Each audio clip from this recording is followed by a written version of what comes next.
Messieurs les représentants de la presse, nous vous remercions d'être présents ce matin pour couvrir notre point de presse. Nous vous remercions infiniment. Comme vous l'aurez constaté, toute la cité avion est ici représentée. L'imam, les délégués de quartier, les responsables politiques, toutes tendances confondues. Parce qu'aujourd'hui, c'est l'appel de la cité avion. Nous allons vous exposer nos doléances. Il y a toutes les associations de la cité avion ici également, de l'ASC aux associations de développement. Ce qui fait qu'il y a une convergence totale sur les points sur lesquels nous allons vous entretenir. Si ces points de presse sont à la mode, c'est parce que simplement l'administration n'assume pas les responsabilités qui s'attachent au pouvoir qu'on leur a donné. C'est ce qui fait que toutes les clameurs, ici comme ailleurs, remontent au chef suprême. C'est dans des pays normaux une aberration totale. La cité avion va vous livrer les points sur lesquels elle entend être servie par l'autorité suprême à laquelle nous nous adressons ce matin. Le point d'orgue, c'est le mur qui est à notre droite ici, qui a été viabilisé, qui a été morcelé à hauteur de 80 000 mètres carrés. Ce n'est pas rien. La cité avion fait 50 000 habitants, 3 000 maisons. Il n'y a aucune infrastructure. Nous réclamons auprès de qui de droit, parce que depuis 2013, nous lui adressons des correspondances et restons convaincus qu'aucune d'elles ne lui est parvenue. Ce qui dénote l'absence de responsabilité de l'administration. Mesdames et messieurs, la cité avion demande au chef de l'État une superficie capable d'abriter une école primaire, un collège d'enseignement moyen, un centre de formation pluridisciplinaire pour femmes et jeunes, un centre de santé, parce que ce n'est qu'en 2021 que nous avons eu un poste de santé, et nous savons tous que dans les normes de l'OMS, un poste de santé ne suffit pas à une population de 50 000 habitants. Nous demandons également des aires de sport et de loisirs pour notre jeunesse, une station de pompage des eaux usées, un poste de gendarmerie avancé, un centre secondaire d'état civil. De 2013 à 2022, nos correspondances ne se comptent plus. Nous avons compris que M. le Président de la République ne les a pas reçues. C'est possible. Ce qui est moyen, c'est l'absence de responsabilité de certaines administrations, alors que nous sentons bien qu'elles sont avides de pouvoir, mais pas de responsabilité.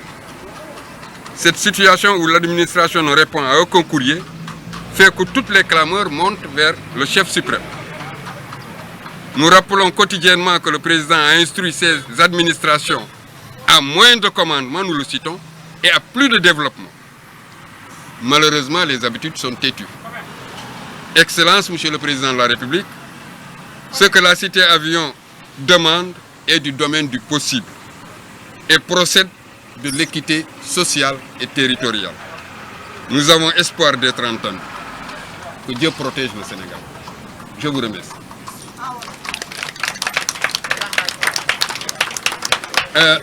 Tout à l'heure, Mme Sow va s'exprimer en Wolof pour que l'information soit bien comprise de tous. Je suis Sada Thiam, coordonnateur des délégués de la cité avion. Je vous remercie. Alaikum. Man maa ngi tudd Awa Sow nekk présidente femme cité avion bokk ci collectif des habitants de la cité avion ñun nag tey jii dañoo dajale presse bi maanaam yéen ñi nga xam ne yéen a yore kàddu àdduna pour que ñu dégguñu commencé ci par président de la république parce que comme ni ko sama délégué waxee Sada mébét yëpp xalaat yëpp jooytu yëpp comme administration bi nangatul jël ay responsabilités dañuy adressé wu directement au président de la république chef suprême des armées et chef de l'État dama wax chef des armées parce que ñun on est entouré des armées te terre yi armée bi moo ko séddee woon président ay dëkk bi moo ko séddee kii bi ñu bëgg nag ñun ñi nga xam ne 50 000 habitants la ñu nekk 10 zones nekk ci dans différents quartiers yoo xam ne ñooy polarisé cité avion amuñu benn infrastructure boo xam ne ñun jigéen ñi population yi ndaw yi mën nañ ci gis seen bopp te suuf saa ngi nii gis ngeen ko fi ni mu nekkee nii gën a jege ñag gën a yey balaa ñu ko jox ñeneen ñun ñu xalaat ñu par rapport ak ñun lañu suñuy soxla moo di ne délégué wax na ko surtout jigéen ñi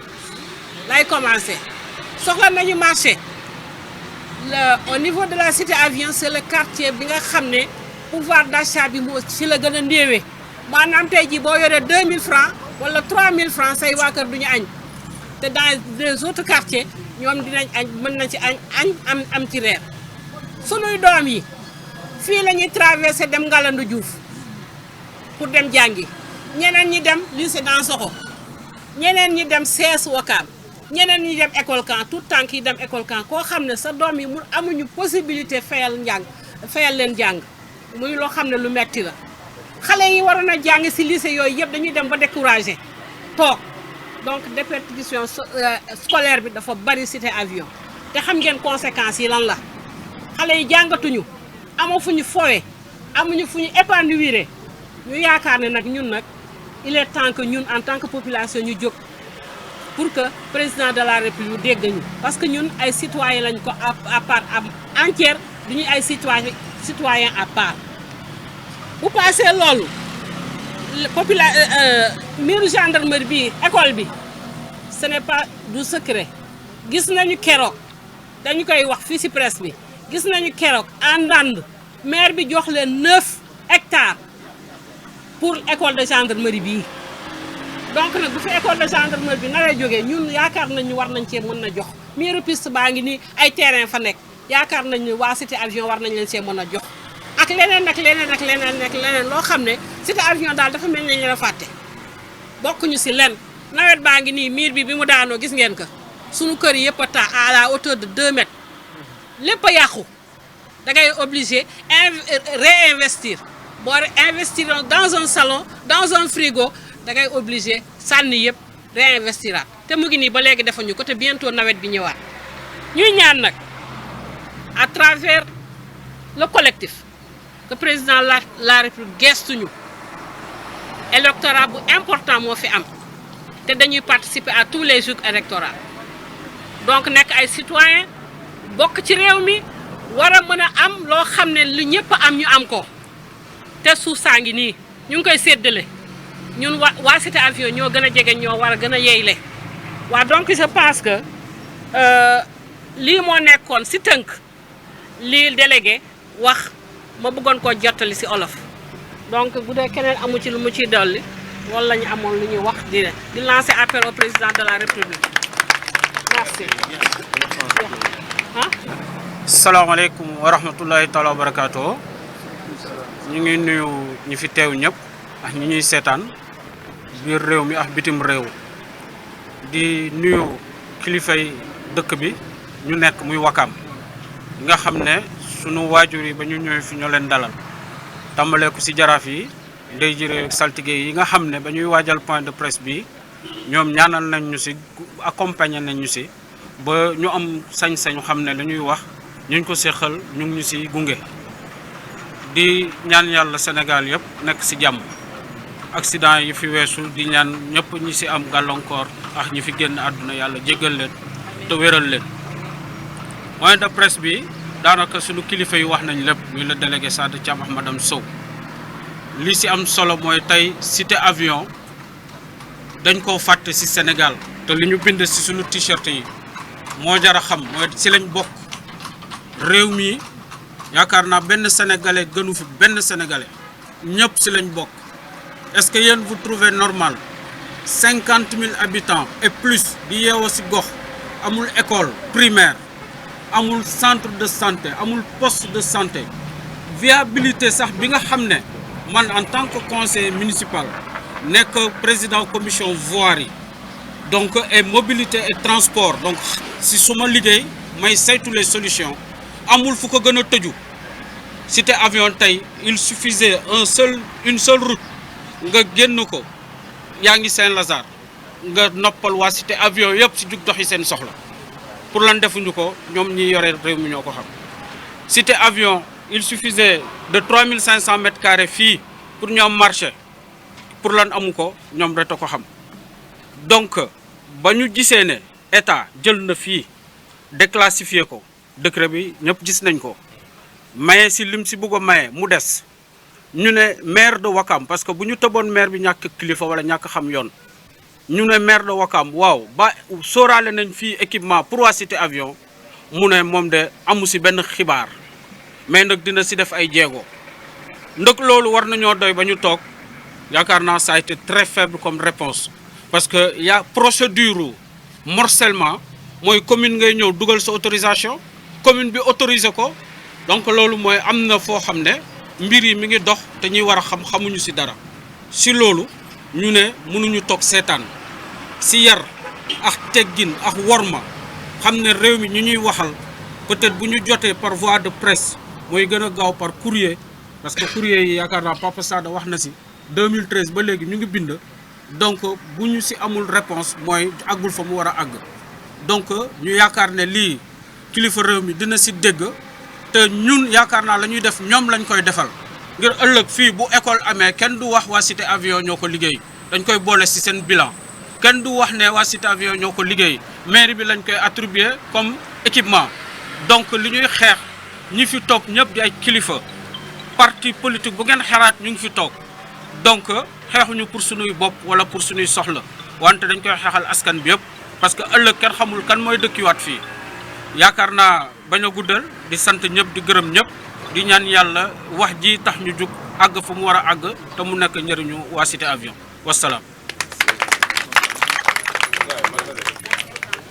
Cité avion si lañ bokk. Cité avion si lañ bokk. Cité avion si lañ bokk. Cité avion si lañ bokk. Cité avion si lañ bokk. Cité avion si lañ bokk. Cité avion si lañ bokk.